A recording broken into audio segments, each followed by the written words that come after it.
Hi everyone, I'm Edyta Sitar from Laundry Basket Quilts and I'm at FQS Studios preparing some of the finishing touches to your beautiful blocks. We just finished all of the blocks. Make sure you visit all the tutorials and check them out. Learn some new fun techniques. I hope you're gonna be sewing in love with me.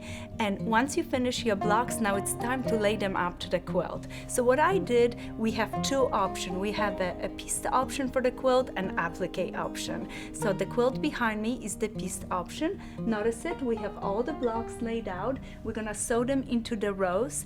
Book also provides you directions for a beautiful inner border and outer border. You have all the cutting directions for that, and I am so excited and happy for you to be able to put your blocks together into a beautiful quilt top. As soon as you finish your quilt top, layer with backing, batting, and quilt. And I would recommend for your quilt an overall quilting, maybe edge to edge, something that would smooth up all the layers and give a nice flat finish to the quilt, just kind of a fun and exciting. And I imagine your quilt that you are going to love it and use it for years to come.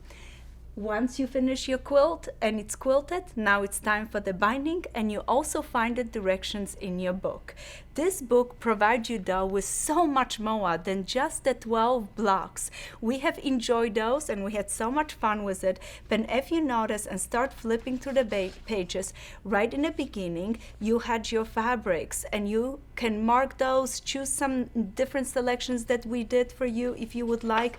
Right here you had the two options of pieced and applique. We did that. Each of you have gone with me and we made the most beautiful blocks every month, and there are going to be some blocks that maybe you are super excited about it and you fall in love with some of them.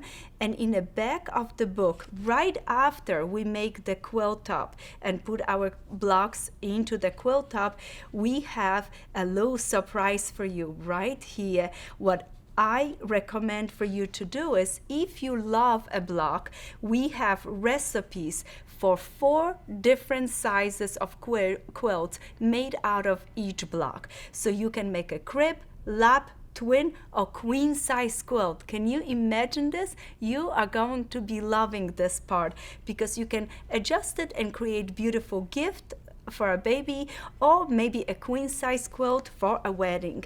And each pattern, each block provides you with those recipes right there. So you have 12 blocks, 4 sizes of quilts for each block. That's 48 different recipes that you can choose and pick from, depends on occasion. As soon as you weave through those pages, you're going to notice that we also have included different borders and different sizes of inner borders for all of the sizes of quilts. Then, if you love a block but you want a little spacing in between the blocks, we have included recipes in a book for a sashing if you would like to set your blocks straight in a rows. If you want to have your blocks put on point, we got that option for you too, and that's in the back of the book. I hope you are so in love with this book. Go to FQS and purchase your book so you have all the cutting directions. I hope you would enjoy it as much as I enjoy creating it for you. Thank you.